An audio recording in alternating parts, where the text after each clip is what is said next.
Hi all welcome to my channel. 2 തവണ മികച്ച നടിക്കുള്ള ദേശീയ പുരസ്കാരം നേടിയ നടി, മലയാളി എന്നെന്നും ഓർത്തിരിക്കുന്ന ഒരു പിടിയേറെ ചിത്രങ്ങളിലെ നായിക. ആളെ മനസ്സിലായോ?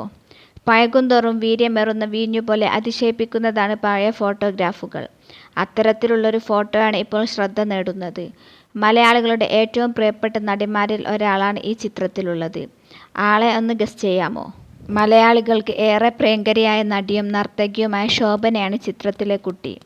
ശോഭനയെ സ്നേഹിച്ചതുപോലെ മലയാളികൾ മറ്റേതെങ്കിലും ഒരു നടിയെ സ്നേഹിച്ചിട്ടുണ്ടോ എന്ന് സംശയമാണ്. മണിച്ചിത്രത്താഴിലെ ഗംഗയും നാഗവല്ലിയും, യാത്രയിലെ തുളസിയും, തേന്മാവിൻ കൊമ്പത്തിലെ കാർത്തുമ്പിയും, നാടോടിക്കാറ്റിലെ രാധയും, ഇന്നലെയിലെ മായയും, മേലെപ്പറമ്പിൽ ആൺവീട്ടിലെ പവിഴവും, മിന്നാരത്തിലെ നീനയും, മാനത്തെ വെള്ളിത്തേരിലെ മെർലിനും, ഹിറ്റ്ലറിലെ ഗൗരിയുമൊക്കെ എക്കാലവും മലയാളികളുടെ നൊസ്റ്റാൾജിയയാണ്. 80കളിലും 90കളിലും നിരവധി ചിത്രങ്ങളിലൂടെ മലയാള സിനിമയിലെ സൂപ്പർ താര പദവി അലങ്കരിച്ചിരുന്ന അഭിനേത്രിയാണ്. 2 തവണ മികച്ച നടിക്കുള്ള ദേശീയ പുരസ്കാരവും ശോഭന സ്വന്തമാക്കിയിട്ടുണ്ട്. മണിച്ചിത്രത്താഴ്, മിത്ര, മൈ ഫ്രണ്ട് എന്നീ ചിത്രങ്ങളിലെ അഭിനയമാണ് ദേശീയ പുരസ്കാരത്തിന് ശോഭനയെ അർഹയാക്കിയത്. അഭിനയത്തിനപ്പുറം നൃത്തത്തിനോടുള്ള പാഷൻ കൂടിയാണ് ശോഭനയെ മറ്റു നടിമാരിൽ നിന്നും വ്യത്യസ്തയാക്കുന്ന ഒരു ഘടകം. നൃത്തത്തിനായി ജീവിതം തന്നെ ഒഴിഞ്ഞുവെച്ചിരിക്കുകയാണ് ഈ കലാകാരി. ഒരിടവേളയ്ക്ക് ശേഷം മലയാള സിനിമയിലേക്ക് തിരിച്ചുവരികയാണ് ശോഭന.